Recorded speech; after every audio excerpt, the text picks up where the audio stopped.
상습 정체를 빚으면서 이름값을 못하고 있는 광주 제2순환로에 대해 광주광역시가 시설 개선 사업에 나섰습니다. 나들목 7곳의 차로 확장 등을 통해 체증을 해소하겠다는 계획입니다. 22대 총선 광주 전남 당선자들과 지역 경제인, 언론인 등이 한자리에 모였습니다. 지역 발전을 위해 힘을 모으겠다고 약속했습니다. 원내 제3당의 지위에 오른 조국혁신당이 광주를 찾아 높은 지지에 감사의 뜻을 나타냈습니다. 호남 민심을 받들어 정권 심판을 분명히 하겠다고 말했습니다. 170억 원 상당의 황금 박쥐상이 한평 엑스포공원의 새 보금자리로 옮겼습니다. 500m 이동에 2시간이 걸렸고 철통 보안 시스템을 갖추고 있습니다. 언제든지 볼 수 있어 관광객들의 관심이 집중될 전망입니다. 여러분 안녕하십니까? KBC 8시 뉴스입니다.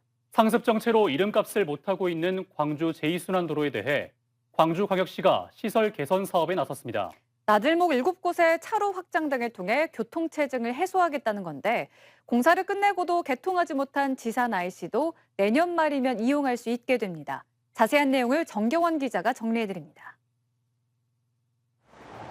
진출로에 유인요금소 탓에 긴 줄이 늘어서곤 하는 광주 하군 IC입니다. 광주시는 오는 6월까지 이곳에 차로를 하나 확대해 1차로는 기존처럼 유인차로로, 2차로는 하이패스 차로로 개선합니다. 광주시가 오는 2027년까지 상습 정체를 빚는 제2순환도로 나들목 7곳에 대해 개선 사업에 착수합니다.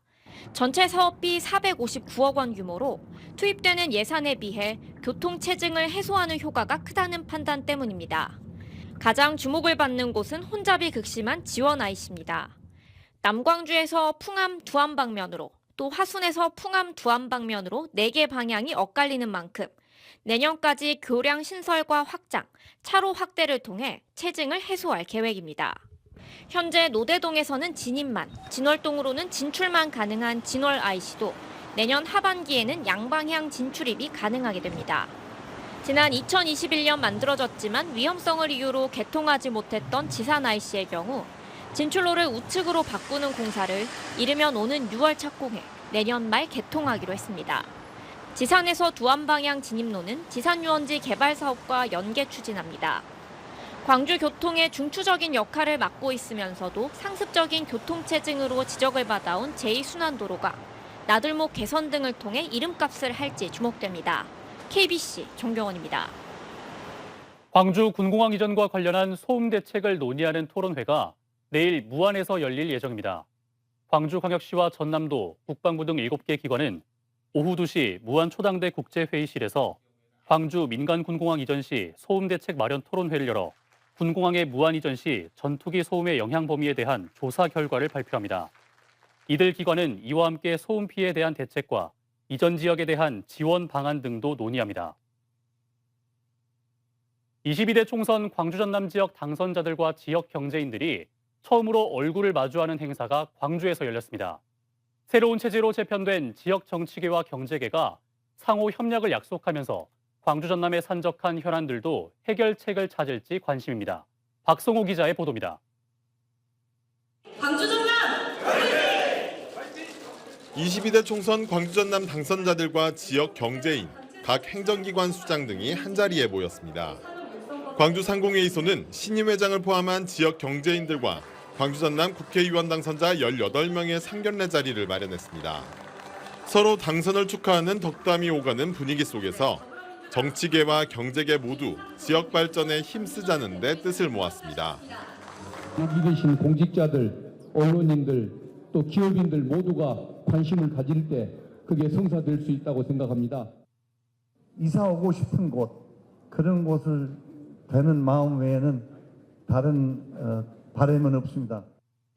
이와 함께 광주상인은 지역 경제인들의 건의사항을 모아 국회의원들에게 전달하기도 했습니다. 가장 첫 번째 건의사항으로는 군공항 이전 사업의 신속한 추진이 담겼고 목포대 의과대학 설립, 여수산업단지의 경쟁력 확보 프로젝트 등 지역 현안이 포함됐습니다. 또 중대재해처벌법과 상속세 등 규제를 완화하는 법안 개정을 바라는 목소리도 담겼습니다. 인공지능과 4차 산업의 전진기지로서의 역할을 다할 수 있도록 환경을 조성해 나가는 데도 우리 모두 마음과 뜻을 모아 미래로 함께 나아갑시다. 새로운 체제로 재편된 지역 경제계와 정치계가 지역 발전에 힘을 합치기로 하면서 광주 전남의 수건 사업 해결에도 속도가 붙을지 관심입니다. KBC 박송호입니다. 제22대 총선에서 돌풍을 일으키며 원내 제3당의 지위를 얻게 된 조국혁신당이 총선 이후 첫 지역 순회 일정으로 전북에 이어 광주 전남을 방문했습니다. 호남 지역 비례대표 득표 1위라는 결과에 대해서는 정권 심판에 대한 명령이라며 지역민들의 뜻을 분명히 받들겠다고 강조했습니다. 김재형 기자가 보도합니다. 조국 대표 등 조국혁신당 총선 당선인 12명이 총선 이후 처음으로 광주 전남을 찾았습니다. 5.18 국립묘지에 들러 참배한 뒤 강기정 광주광역시장을 만나 5.18 정신 헌법 전문 수록 등 지역 현안을 논의했습니다. 조 대표는 호남 지역 비례 득표 1위의 원인과 배경을 묻는 기자들의 질문에 대해 정권 심판에 대한 호남 유권자들의 열망이라고 분석하며 기대에 부응하겠다고 강조했습니다. 윤석열 정권에 대한 심판과 경고를 분명히 해라라는 것이죠. 그리고 저는 그걸 앞으로도 21대 국회에서 분명히 할 것입니다. 센 구호 한번 외치고 빠지는 이런 식으로 저희가 하지 않을 거고요. 지역별 현안에 대응하기 힘든 비례대표 정당이라는 우려에 대해서는 광주 전남 미래 먹거리에 대한 지원 구상을 밝혔습니다. 재생에너지에 대한 잠재력 이것을 극대화시켜서 그 재생에너지 산업과 AI 융합 산업을 잘 연계시키는 것 이것이 광주 전남 지역의 미래 경제 비전이라고 생각하고 있기 때문에 원내 교섭단체 구성에 대해서는 적극적인 의지를 내비치면서도 구성을 서두르거나 사람들을 빼오는 방식으로 하지 않겠다고 강조했습니다. 당선인들은 신안군 하이도 김대중 전 대통령 생가를 방문한 뒤 광주 김대중 컨벤션 센터에서 총선 승리 보고 대회를 끝으로 호남 순회 일정을 마무리했습니다. KBC 김재현입니다. 광주과학기술원이 대외협력 비전 선포식을 개최했습니다. 광주과학기술원은 비전 선포식을 열고 재학생들의 재능 나눔과 지역기업의 연구장비를 개방하는 기술 나눔 등을 통해 사회에 공헌하는 연구기관으로 발돋움하겠다는 새로운 도약을 다짐했습니다. 올해로 개원 31주년을 맞은 광주과기원은 앞으로 30년간 세계대학 평가 50위를 목표로 하고 있습니다. 김영록 전남지사가 덴마크 코펜하겐에서 베스타스 머스크 등과 해상풍력 터빈 공장 설립을 위한 투자 협약을 체결했습니다.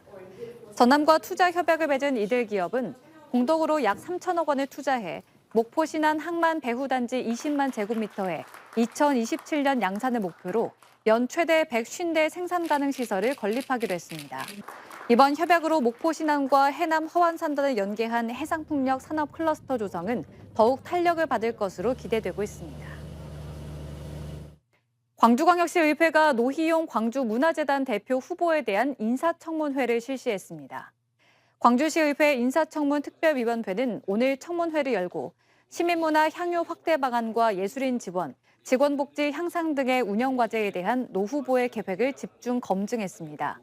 노 후보는 앞서 제출한 직무수행 계획서를 통해 문화재단을 역동적인 조직으로 바꾸어 문화시장을 형성하고 예술가 지원과 문화 공급 능력을 향상하겠다는 계획을 밝혔습니다.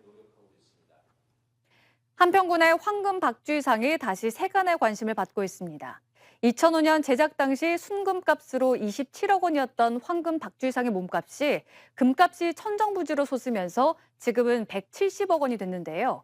황금 박쥐상은 엑스포 공원의 새 보금자리를 옮겨 관광객을 맞을 채비를 갖추고 있습니다. 2008년 이후 한평 화양걸린공원에서 축제 기간에만 제한적으로 공개됐던 황금박쥐상이 새 둥지로 이사를 하고 있습니다. 금값 고공행진으로 더욱 귀한 몸이 된 황금박쥐상은 신주 모시듯 조심스럽게 다뤄집니다. 불과 500m 떨어진 엑스포 공원까지 옮기는데 꼬박 2시간이 걸렸습니다. 굴을 형성한 황금박쥐 전시관에 마련된 새 보금자리는 모션 감지기와 방탄 설비 등 철저한 보안 시스템을 갖추고 축제 개막을 기다리고 있습니다. 황금박쥐상은 열감지 시스템, 적외선 시스템 등 완벽한 보안 시설을 갖추고 있습니다. 앞으로 새로 이전된 만큼 한평의 효자 관광 상품인 황금박쥐가 한평 관광에 큰 역할을 할 것으로 기대하고 있습니다. 피상하는 6마리의 황금박쥐상에 들어간 순금만 162kg.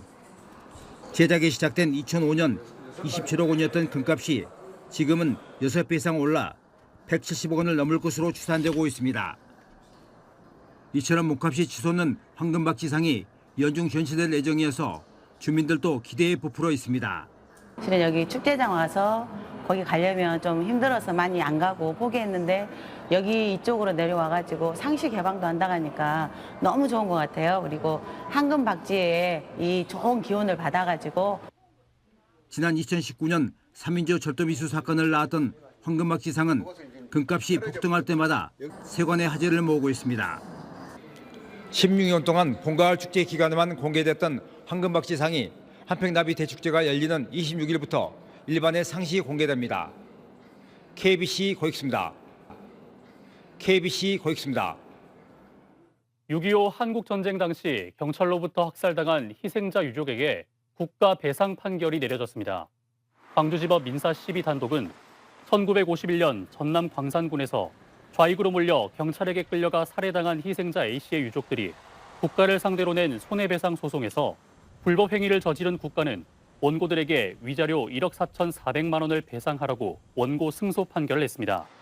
6.25 전쟁 당시 인민군 육사단 점령지를 회복한 국군 11사단은 경찰서에 토벌대를 두고 인민군 부역자와 좌익 주민 검거에 나섰고 A씨를 포함해 좌익으로 몰린 24명이 군경에 의해 살해된 것으로 드러났습니다. 사단법인 제광 호남향후회 총연합회가 공식 출범했습니다. 제광 호남향후회 총연합회는 오늘 광주시청에서 출범식을 열고 100만 회원들이 다양한 사회활동에 참여해 호남과 호남향후의 발전을 위해 힘을 모으자고 다짐했습니다. 제광 호남향후회는 지난 2020년 8월 사단법인으로 설립 허가를 받았지만 코로나19 확산 여파로 출범식을 미뤄왔습니다. KBC 광주방송을 비롯한 9개 지역 민방이 최초로 공동 제작하고 편성한 다큐멘터리 핸드메이드 인 아시아가 한국 프로듀서 연합회 한국 PD 대상을 수상했습니다. 오늘 경기도 광명 아이벡스에서 열린 한국 프로듀서 연합회 한국 PD 대상 시상식에서 아시아 14개국 18개 지역의 다양한 핸드메이드를 소개한 다큐멘터리 핸드메이드 인 아시아가 TV 지역 정규 부분 한국 PD 대상의 영예를 안았습니다. 앞서 핸드메이드 인 아시아는 방송통신위원회 이달의 좋은 프로그램 선정에 이어 한국민영방송협회 민영방송 대상에서 대상을 수상한 바 있습니다. 붕괴 참사가 난 광주 화정 아이파크 아파트 신축 현장에 개축기를 늦게 설치했다는 이유로 시공사에 벌점을 부과한 처분은 위법이라는 판단이 나왔습니다. 광주지법 행정일부는 부실공사 발생 우려를 전제로 HDC 현대산업개발에 벌점을 부과한 광주 서구청의 행정처분을 취소하라고 판결했습니다. 재판부는 국토부 특별점검에서 개측기 설치 지연에 따른 부실공사 우려가 제기되지 않았고 공사장 주변에 침하나 균열도 발생하지 않았다며 건설기술진흥법상 벌점 부과 사항이 아니라고 판단했습니다. 광양시가 수천만 원이 투입된 매화축제 교통난 해소 방안 연구 용역을 부실하게 진행한 것으로 드러났습니다. 광양시는 매화축제 고질적인 문제점인 교통난을 해소하기 위해 지난해 5천만 원을 들여 관련 용역을 진행했지만 올해 역시 심각한 교통난을 피하지 못하면서 혈세만 낭비했다는 비판을 받고 있습니다. 특히 지난해 용역 결과도 축제장 차 없는 거리 조성과 주차장 운영 개선 등 정인하 시장이 당초 약속했던 획기적인 개선안이 아닌 일반적인 교통 대책뿐이어서 형식적인 용역을 진행했다는 지적이 나오고 있습니다. 전남 진도군 조도대교에서 보수공사를 하던 30대 노동자가 추락해 숨졌습니다. 어제 오전 11시 10분쯤 진도군 조도면 조도대교 진입로 부근에서 보수공사를 하던 30대 남성 A씨가 추락해 병원으로 옮겨졌지만 숨졌습니다.